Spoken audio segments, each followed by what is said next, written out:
Well, good afternoon, everyone. Welcome to today's webinar on unleashing the anti-tumor immune response.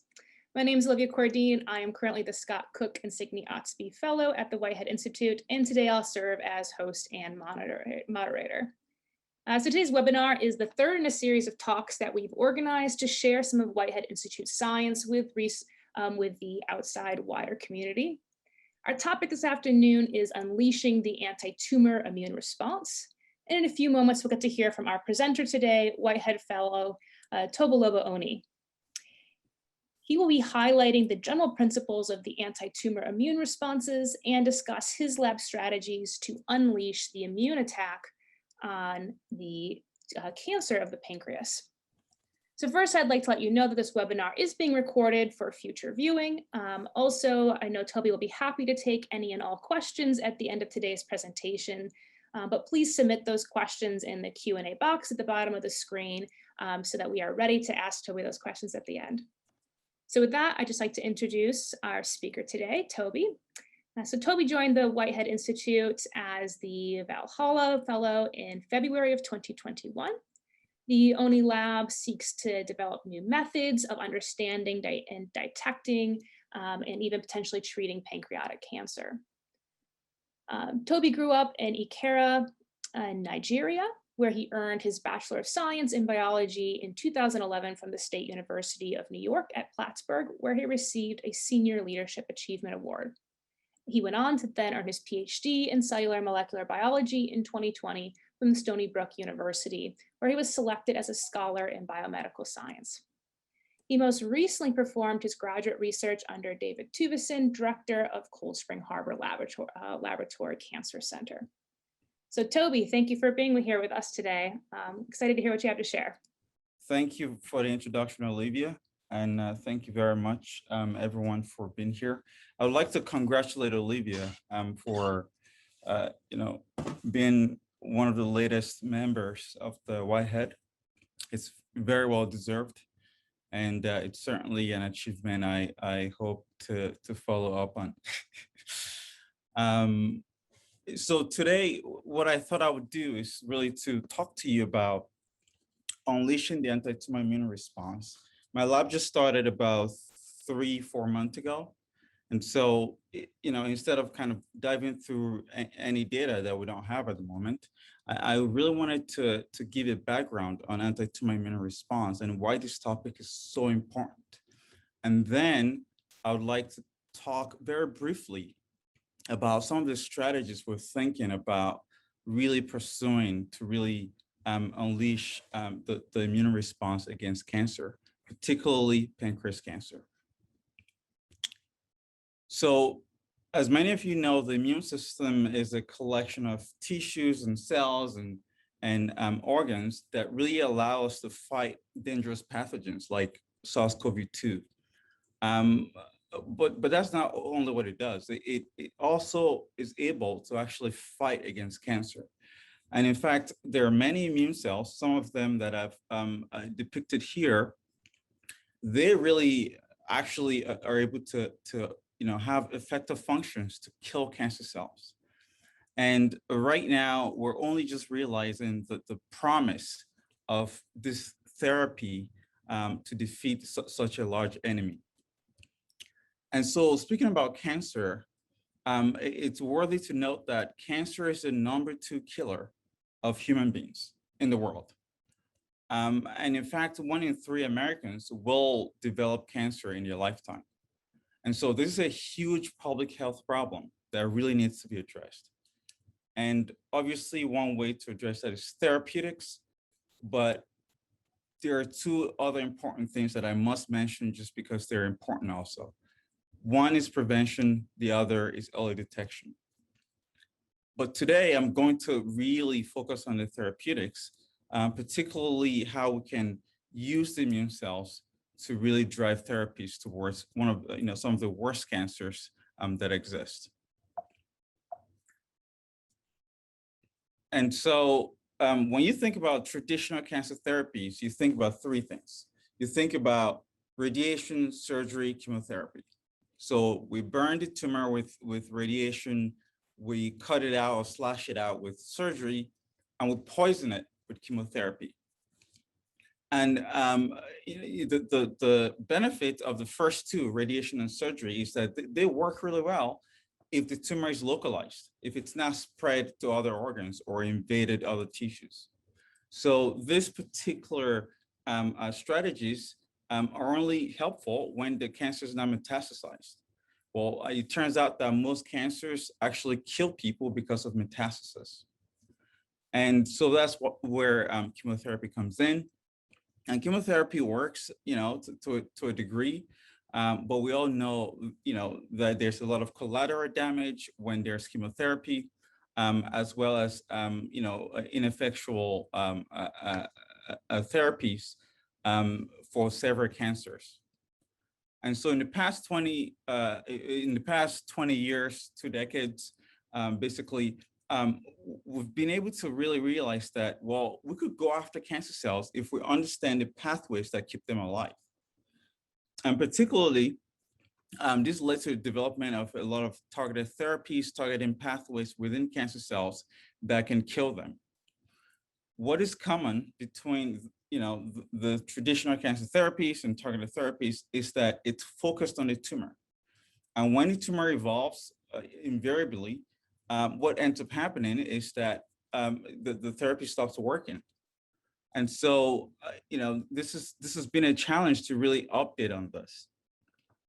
Well, in the last decade, we've realized increasingly that there's a different paradigm, which is not to really focus directly on the tumor cell, but rather to harness the immune system, to treat the immune system, stimulate it to eliminate the cancer cells. And this is the basis, this is the fundamental basis of immunotherapy. And so I bring this image again here, and you'll see this image again and again, which shows that there are multiple immune cells, T cells, B cells, NKT cells, macrophages, neutrophils, that are able to actually eliminate cancer cells.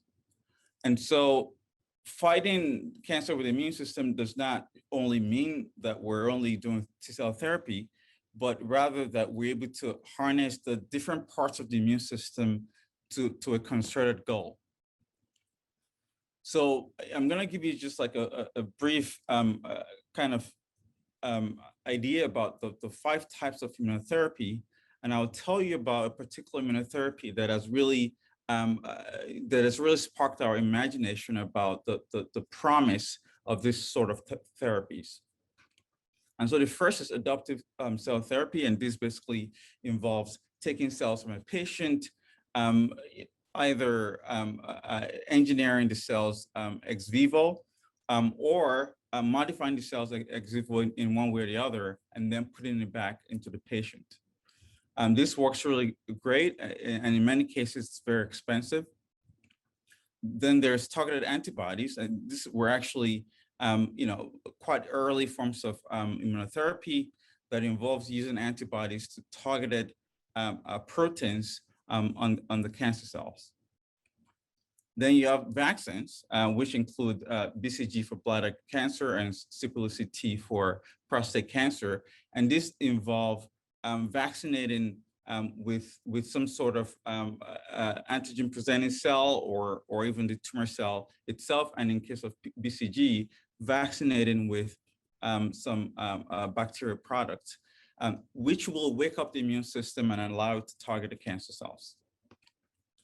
And then we have oncolytic virus therapies, such as TVEC for melanoma, where you have this induction of inflammatory cascade by putting in the virus into the tumor, allowing the tumor to lyse and present and allow the dendritic cells to present antigens to T cells. And it basically starts this wheel that will drive autonomous response to the cancer.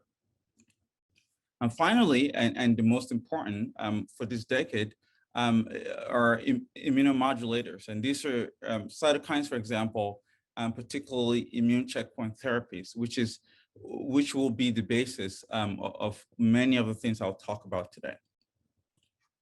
So when we think about immune checkpoint therapies, these are basically therapies that allow the immune system to work freely without being inactivated or basically to release the brake on the immune system. And this types of therapies really work particularly by targeting T cells. And so if you compare some of the traditional therapies I've told you about, so chemo here in the purple in melanoma, basically, was the standard of care for advanced melanoma. And then we had targeted therapies targeting BRAF. And while this therapies extended, the life of these patients by a few months, ultimately it didn't have a big effect on overall survival. But we can start to see something important about immune checkpoint therapies, because you see this elongated tail, which shows that even if some patients did not respond, some of the patients that responded, they basically had very durable response. So the response was long, and these patients were in remission for a long period of time. And in fact, if you combine some of these checkpoint immunotherapies, you actually have increased effect to this degree. And this really conveys the point that these therapies are the future of oncology, because they're conferring durable responses that we've not really seen before, especially in these really aggressive cancers. And the idea of durability makes sense, because you think about it and you say, well, the immune system has memory, right? So it remembers the tumor. And so even if the tumor comes back, the immune system can respond to it. And secondly, the immune system is adaptable. So even if the cancer changes, as cancers usually do, the immune system will change with it. And so this sort of therapies really give us the idea of what could be if we could really identify how to make how to really direct immune therapies to cancer cells. And this is not just lines. These are not just like graphs where you're comparing different things. It's beyond that. These are lives of people who have been affected by cancer and who, in some cases, are basically cured. And you probably know of an example, which is the former president, Jimmy Carter, shown here laughing. When he was 91 years old, he was diagnosed with brain metastasis from his melanoma. And amongst other treatments, he had one of these checkpoint blockades. And he's about 96 now, and he's still laughing and he's still building houses somewhere. And so this really illustrates the fact that beyond just looking at the efficacy on a population level, these are real lives of people that could really be transformed if we can figure out how to really expand these therapies to all cancers. And so the good news is that it works. The bad news is that it doesn't work for all cancers. And it also doesn't work for all patients, even in cancers where it works. And so I've shown here some FDA-approved indications for a PD-1 blockade antibody called Pembro. And you see several tumors here where it's been approved. But I just identify here just two of the most lethal cancers that exist, pancreas cancer and glioblastoma. These therapies don't work in those tumors. And so you can kind of just imagine if we can really take what we've learned from melanoma and use that to build new immunotherapies or combination immunotherapies that will work for pancreas cancer and glioblastoma, that will be really transformative. And that's the sort of, that's the sort of questions that is driving a lot of people to work in this field. And so the question everyone is trying to answer is, well, why is it that some people respond and others don't? Why is it that pancreas cancer does not respond, but melanoma does? Well, to really answer this question, it's really important to put this in the context of how does anti-tumor immunity work? what are the central principles of anti-tumor immunity? And so I've really summarized this in 4 steps. So 4 principles of anti-tumor immunity. First, the immune system has to recognize the tumor and differentiate it from normal. Second, the immune system has to be activated, and so it needs to switch on. And third, the immune system needs to go to where the cancer is. So it has to traffic or infiltrate into the cancer to kill the cancer cells by eliminating it. And so I call this rage, because these are the 4 principles you need for the immune cells to rage against the tumor cells.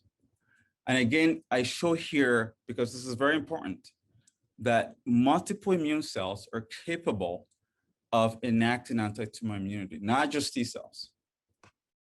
And so I'm going to go through the steps one by one and give you little examples of how these principles really shape how tumors develop, how immune checkpoint inhibitors work, and finally, how we can change this kind of ineffectiveness of ICTs and make it better in many other tumors.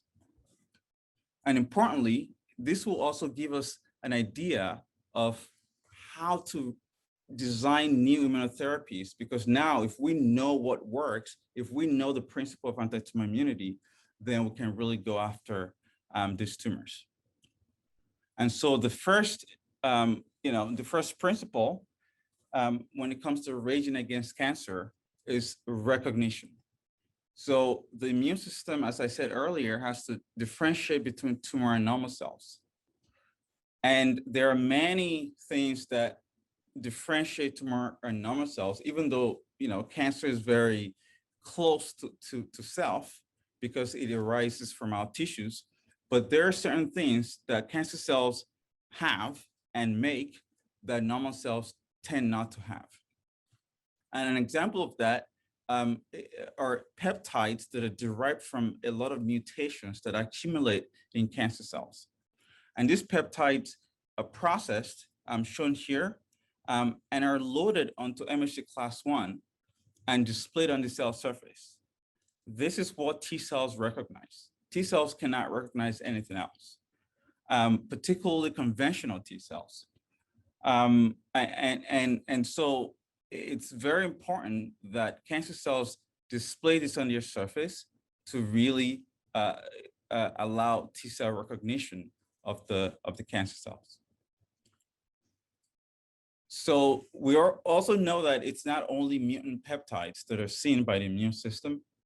In fact, there are other modifications on proteins, even on normal proteins, that are not present on normal cells, but are present in tumor cells. But this is the dark horse of immunotherapy. People don't really know much about this, and we need to do a lot of more work to understand the immune responses to this aberrant post-translational modifications. But in this case, I'm going to focus more on what is known, on what we know, and then go out from there. One more thing I would say here is that different immune effector cells have different substrates of recognition. So whereas T cells see mutant peptides, B cells can see many other things. B cells can see proteins, they can see sugars, they can see lipids. NKT cells see lipids, and there are all these different modes of recognition that we must take into account if we're trying to really accommodate the whole immune effector cells in anti-tumor immunity. So just to give you an example, as I said earlier, CD8 T cells recognize peptide antigens on MHC class I, and these peptide antigens supposedly on tumor cells and not on normal cells. And so this confers specificity to the response. And this is why the CD8 T cells can specifically recognize tumor cells. And you can imagine that if tumor cells get rid of their MHC class I and cannot display anything on their surface, then you have no recognition. And so this is actually, by understanding this principle, we understand very quickly how tumor cells can evade anti-tumor immunity. So the second thing is activation. So activation of immune cells is super important because you don't want your immune cells to be on all the time. You only want to switch them on when you need them and when the occasion calls for it. Otherwise, you cause autoimmunity. And so the mechanism of switching on T cells is very simple. You need signal 1, you need signal 2. And in fact, you also need signal 3, but here I'm going to concentrate on just signal 1 and signal 2. The first signal is a recognition. You bind with the T cell receptor, the TCR, to the MHC class 1, and then the binding of CD28 to B7 or CD80, CD86 mediates that second signal, which now allows that T cell to be activated. So the T cell not only needs to be activated in the secondary lymphoid tissue, it also needs to keep being activated even when it becomes an effector T cell. And so this activation is not something that happens once. It's something that needs to be, the switch needs to be on while the T cell is enacting its function as an effector cell. And so this brings us to immune checkpoint inhibitors again, and it explains exactly why these therapies work, because it turns out that tumor cells, either by themselves or by remodeling their ecosystem, they really inhibit T cell activation.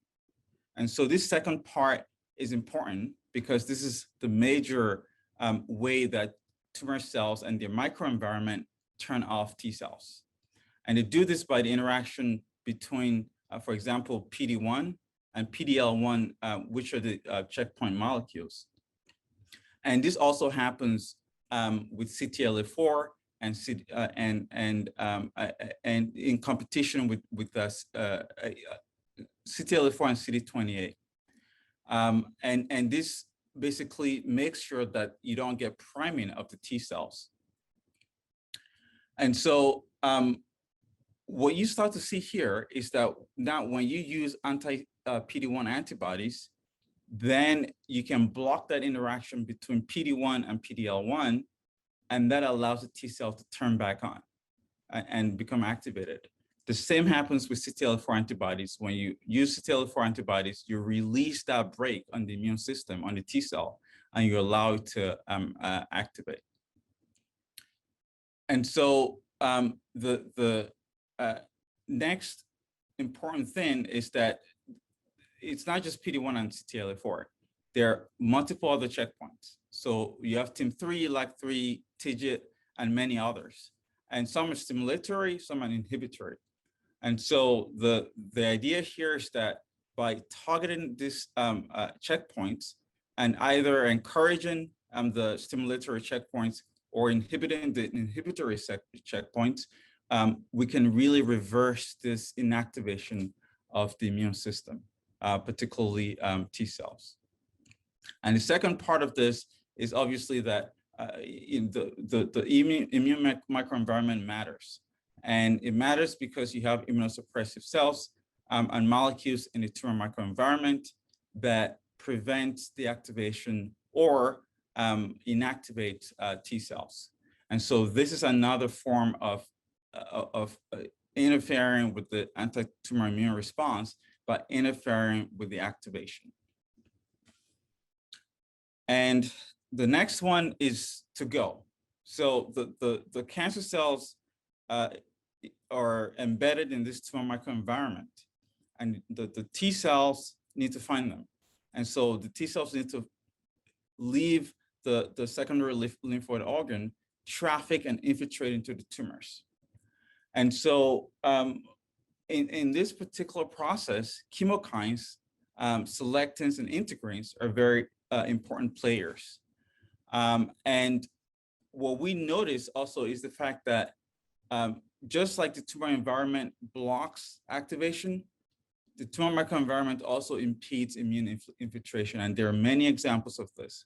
So, for example, we see that the CAFs in the microenvironment produce a lot of extracellular matrix, which might, in some cases, disrupt the infiltration of the T cells.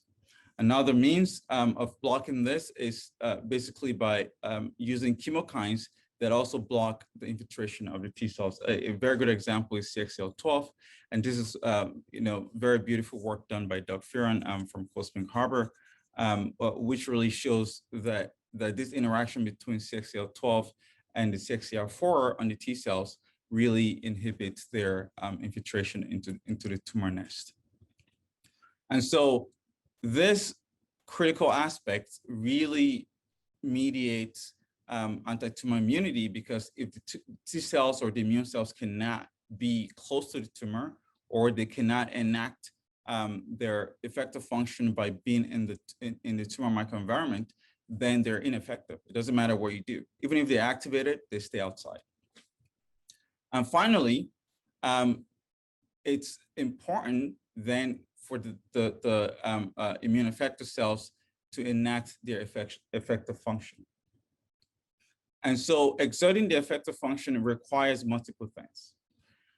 Number one, it requires all of the above that we've talked about, but also it's important to note that different immune cells have different ways of enacting their effective functions. So for example, T cells will dock with tumor cells and secrete granzyme and perforin, for example, and induce apoptosis. They can also do this with interferon gamma and TNF alpha here. Other immune cells have different methods. For example, macrophages, they're big eaters. They can eat the tumor cells in the right conditions. And so tumor cells have found out ways to either directly inhibit this effective functions, or to, again, use their microenvironment for this purpose. And so one of the ways this is possible is really by activating autophagy. And this is something that has been recently found, that activating autophagy actually blocks the effect of TNF alpha from the T cells. And so this reduces, or even in some cases, completely blocks the elimination of these cancer cells. Another mechanism is tumor cell resistant to apoptosis. So I previously mentioned that tumor cells, when they're in contact with the T cells, one of the things that T cells use to really exert their effective function is to induce apoptosis in these cancer cells. When tumor cells become resistant to apoptosis by a variety of means, then they become resistant to this form of killing. And so it's important that even if tumor cells are resistant to a form of killing by a certain immune cell, by taking advantage and leveraging other immune cells, perhaps we can reverse this sort of resistance. Another well-known mechanism is the interaction between Fas ligand and Fas. And it's possible that the tumor cells could express Fas ligand, which engages with Fas in the T cells and induces their cell death. And this basically automatically blocks any effective function activation and all of that, because the tumor, the T cell is dead. So knowing what we know now, based on this principles of immune activation and immune effective functions, we can now go back and actually quickly review why a disease so lethal like pancreas cancer is resistant to ICTs. Why is this disease resistant to immune checkpoint blockade, and actually other forms of immunotherapies too. So we're gonna run the tape back and go back to the 4 principles.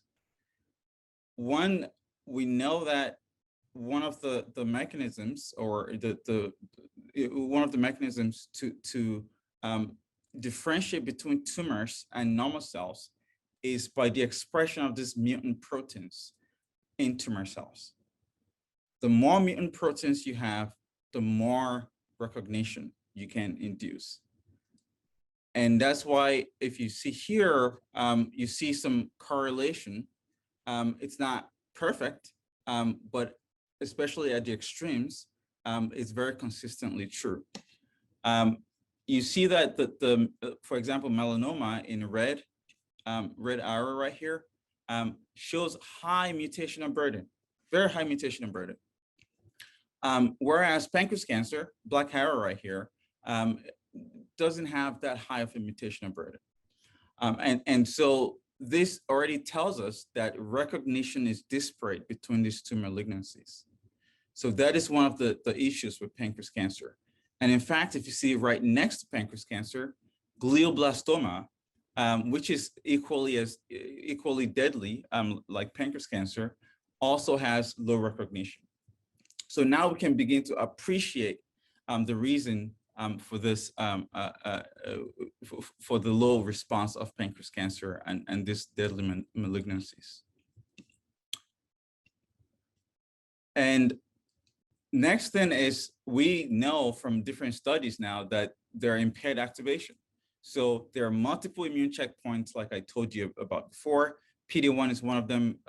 Many groups now are reporting that TIGIT is an important checkpoint in the anti-tumor immune response in pancreas cancer. And so low recognition, you already have a lot of immune checkpoints. Immunosuppressive microenvironments, which includes TGF-beta, Tregs, myeloid-derived suppressor cells, and importantly, cancer-associated fibroblasts. All of these cells, at least subtypes of them, are able to promote an immunosuppressive microenvironment and block the activation of T cells.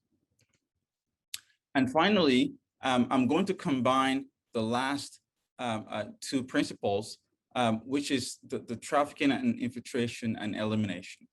And so first, we've already established that fibrosis and deposition of extracellular matrix is actually a mechanism to increase the immune resistance and promote T cell exclusion from the microenvironment.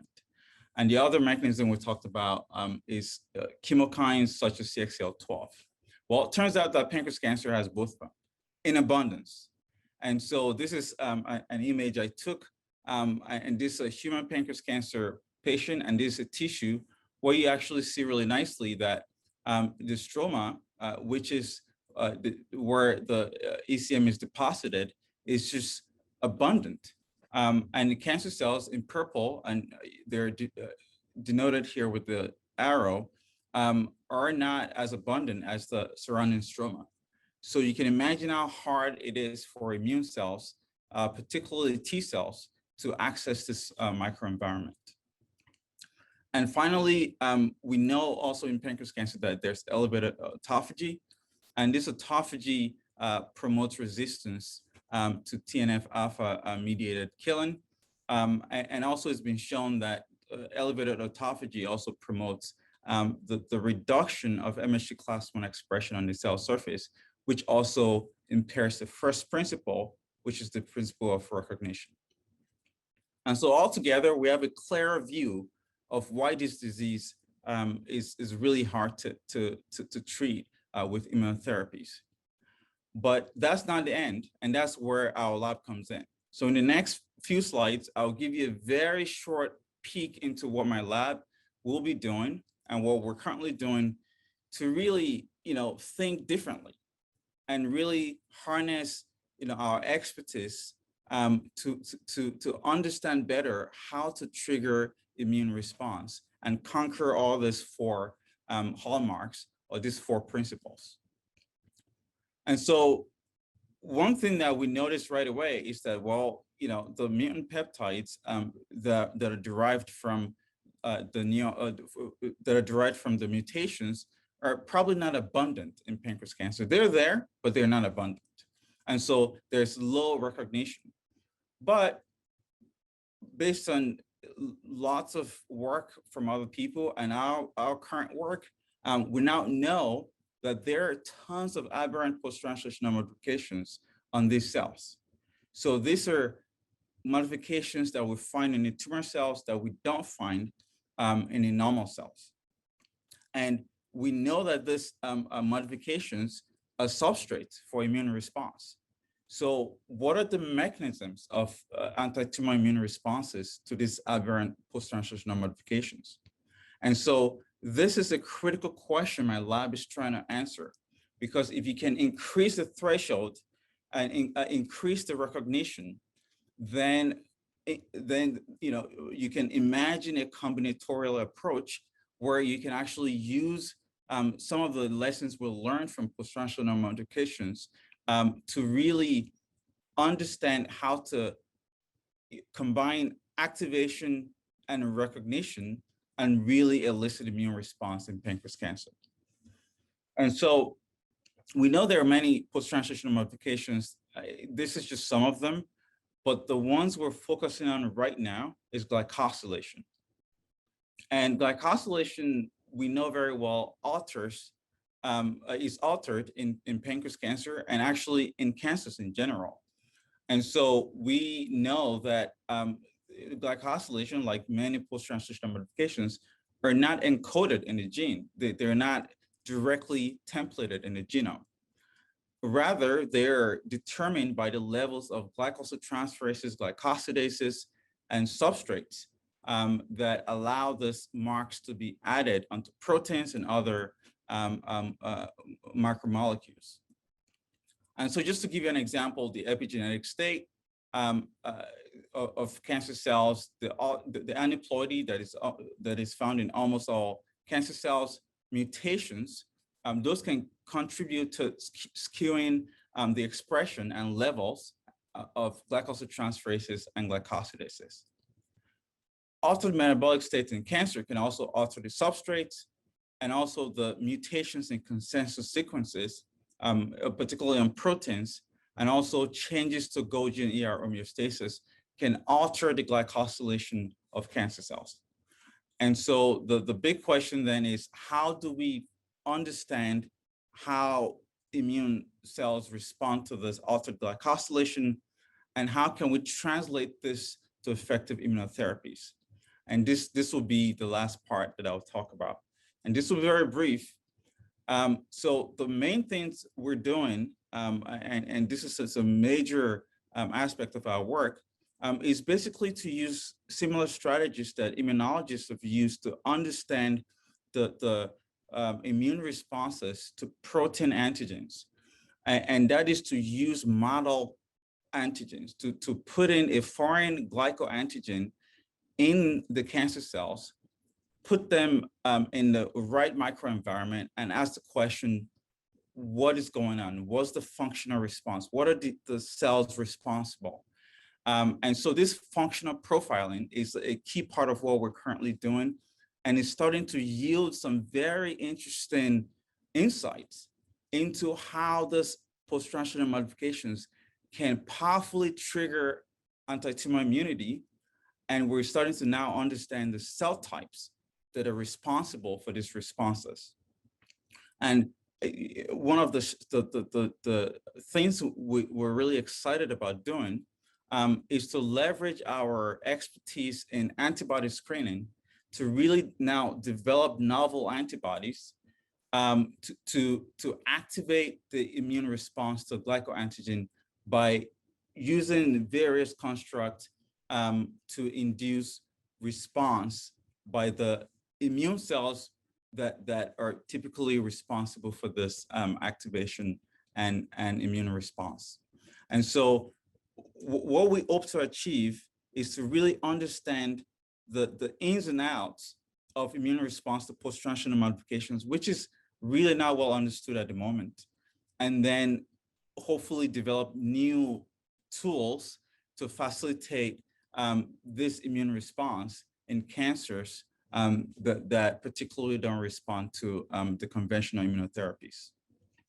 And so in summary, we seek to establish a fundamental understanding of the anti-tumor immune response to glycoantigens. And we will expand this to other post-translational modifications as well. We think people have forgotten about PTMs. And I really hope our data and our work will really inspire renewed focus on post-translational modifications.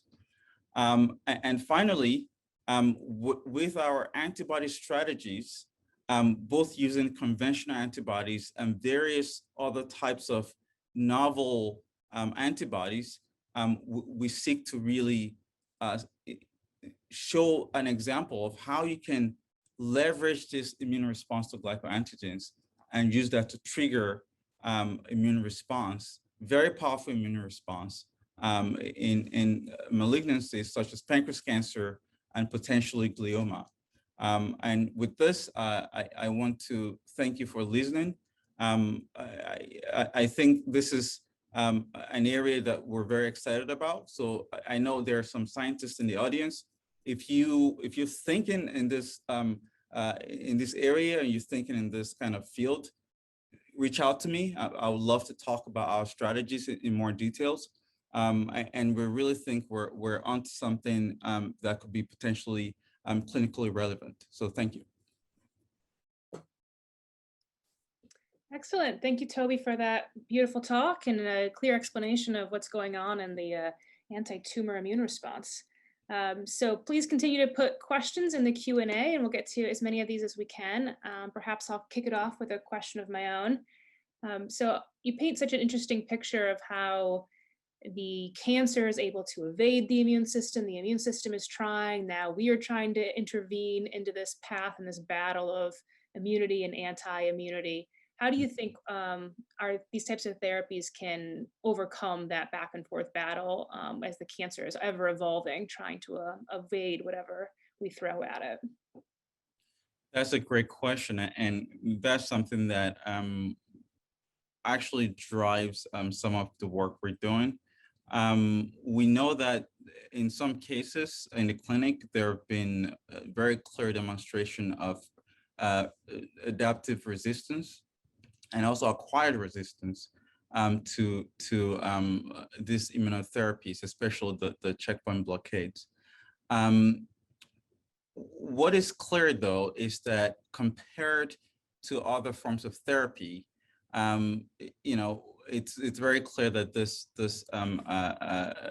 types of therapies do a way better job at staying with the cancer and evolving with the cancer.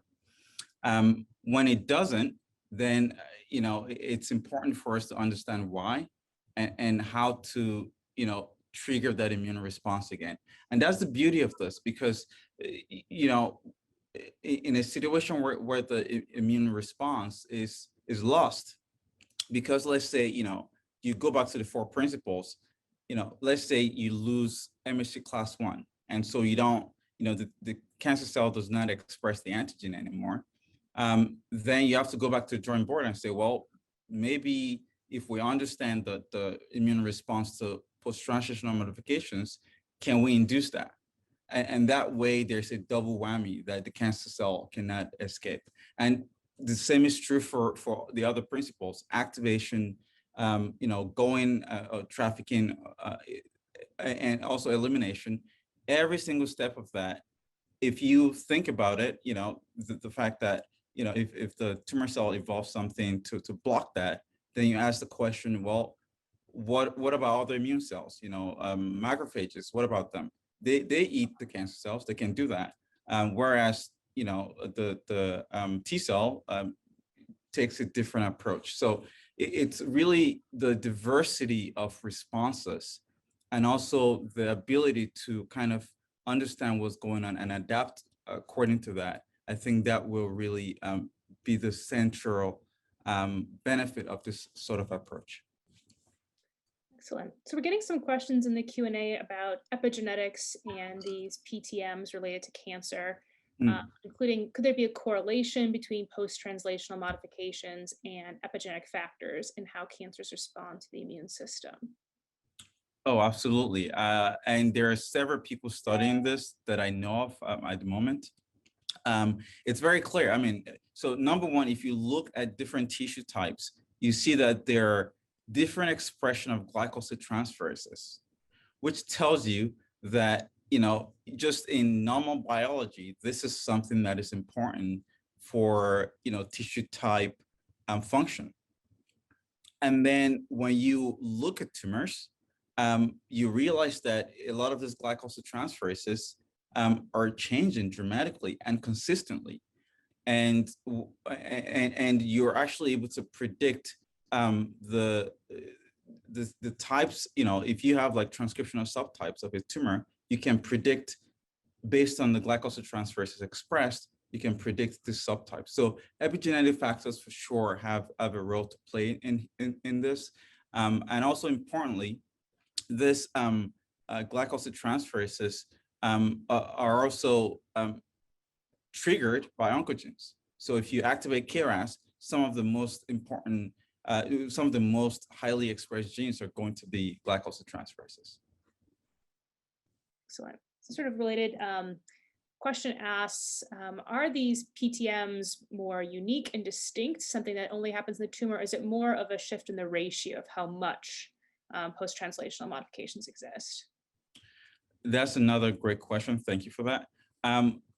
In a lot of the cases that we've been able to see, we do see that you get low expression in some normal tissues, and you get super high expression in cancer.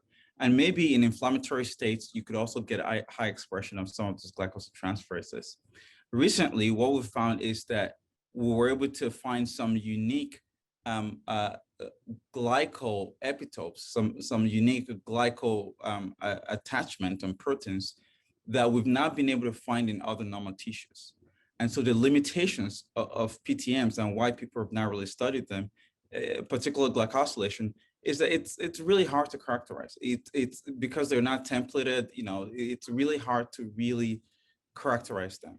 And so because of that, it's been hard to actually ask the question, what are all the structures that are changed in cancers versus normal cells, like in a very comprehensive way? And we hope to be able to do that with newer technologies. Excellent. So this next question is asking for a bit of more clarity. I want to hear more about your thinking on the topic of how these foreign glycoantigens will work, given that the tumor is already evading the immune system. Yeah. I think about this similarly to the checkpoint blockade immunotherapy, where recognition is intact. You have recognition. What is impaired is activation. So probably initially during the life of the tumor, you get immune response, and that immune response get lost because the immune cells get inactivated one way or the other. So by understanding the basics of this kind of immune response to PTMs, particular glycans, aberrant glycans, then we can really understand how the tumor cells or the microenvironment turns it off and how we can turn it back on. So I think about this very similarly to ICTs. And indeed, it's possible that we'll find similar things. That brings us right to this question of the tumor microenvironment. Is there any concerns that it could mask these unique glycosylation events? Not particularly that I've thought about. Masking, I don't know in what context, but I anticipate that it's possible that, maybe you don't get release of this glycoantigens because it's binding to some structure in the microenvironment so that it doesn't really get out or it doesn't get picked up by dendritic cells or other cell types that could present antigens. Or it's possible that it doesn't get to the cell that actually is responsible for the effector response. So it needs to get out of it needs to get beyond the tumor to be, to be recognized by the immune cell. And if that doesn't happen, then it's possible that, if it's stuck in a microenvironment, then it's possible that, you don't get immune responses to it. But the evidence so far suggests that a lot of this glycan marks you actually see them in circulation, so they get out. So in terms of masking, it's unclear what exactly the questionnaire meant, but from that perspective, I don't anticipate that we will get masking. It's possible that we get, inhibition of activation. And that just means that we need to understand the activation and then find ways to activate it, to basically reverse that inactivation, and then pair that with biologics to induce like a very effective immune response. Excellent. This next question is asking about antifibrotic. Would that be necessary to add on to immunotherapies to increase efficacy? Yeah, this is something that many of my colleagues and friends are studying very heavily. And it seems that this will be very important in terms of, allowing immune cells to come in and really, giving them a platform to actually enact their effective function. Sunil Hingorani has done some work on one of the ECM proteins, alluronan, and has shown that actually if you decrease that with PEG-PH20, you can potentially increase immune response in pancreas cancer. You can allow the T cells to come in. So that is certainly something that should be explored, and I'm pretty sure a lot of people are currently looking at this. Great. Next question asks, would the dependence of glycoantigens on the epigenetic state make it more susceptible to the emergence of resistance, considering how dynamic the epigenome is and its sensitivity to the environment? Yeah, that's another great question. What we're starting to see just by analyzing, data sets, and several other people are doing this too. What we're starting to see is that this epigenetic states are linked to many other functions important for the tumor cell. So if the therapy forces them to go away from it, then it might render them susceptible to something else. So it will be something that will be important to really pay attention to. But one more thing I would say about that is that some of those glycans are also functional. They are actually selected for in the tumor evolution, so they're helping the tumor do something. And so even if the immune system can recognize them, they're still helping the immune system, the cancer cell, to survive in some way or the other. And so by reducing that, it also might reduce their fitness. And so it's multifactorial, I would say it that way. Yeah. Interesting. This next question asks about the PTMs as use beyond recognition handle. So could they be used as any diagnostic tool for cancer progression? Could you look for an abundance of a PTM and predict what might happen with certain treatments? Yes, it's part of the work we're doing in the lab, and I focused this talk on anti-tumor immunity, so I didn't get to talk about some of our work on early detection. But this is something really dear to my heart, and something I'm really passionate about also. And we think we can, use these antibodies to comprehensively determine, kind of early cancer.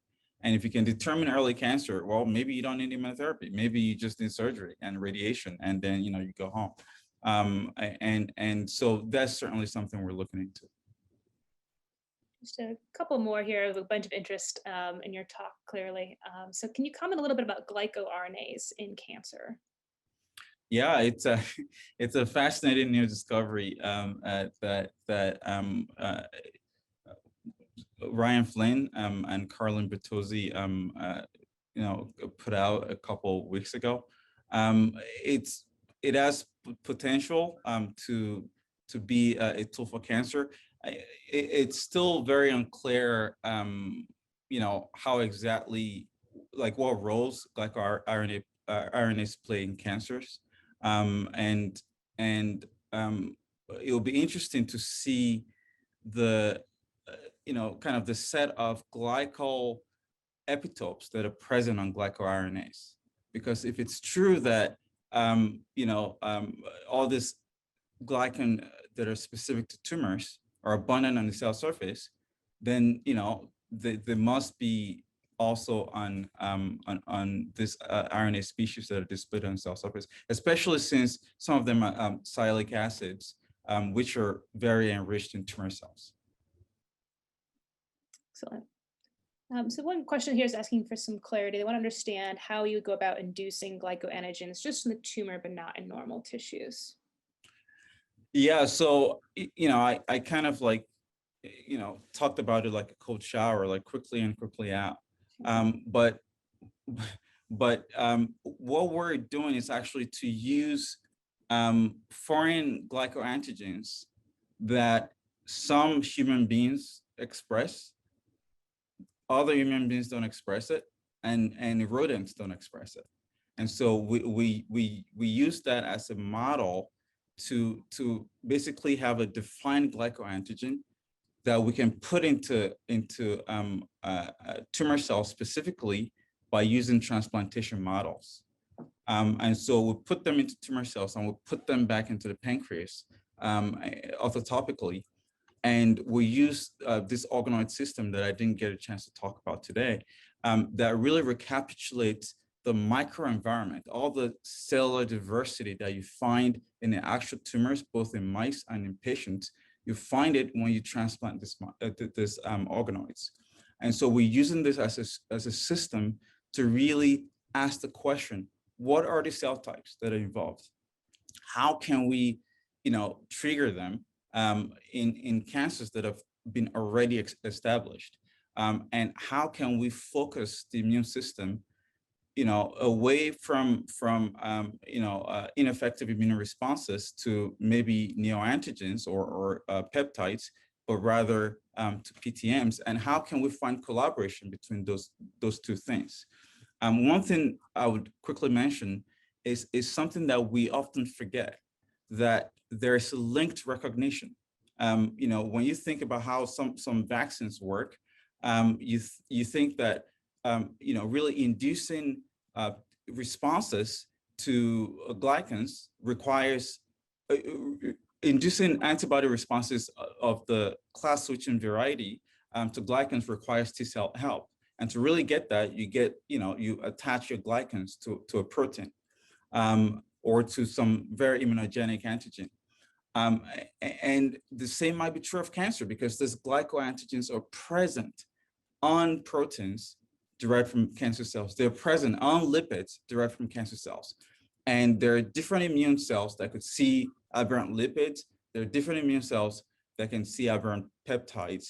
And there's linked recognition conferred by this glycan moiety on that particular conjugate. So there's the possibility here is huge. And I want more people to study this. I want people to get in touch with me and let's study this, because I think it's very important. Excellent. I think that's a great note to end today's webinar on. So thank you so much, Toby, for that great discussion and presentation, and for all of you for joining us. We look forward to seeing you again in the fall when we resume the webinar series. Until then, take care and have a great summer.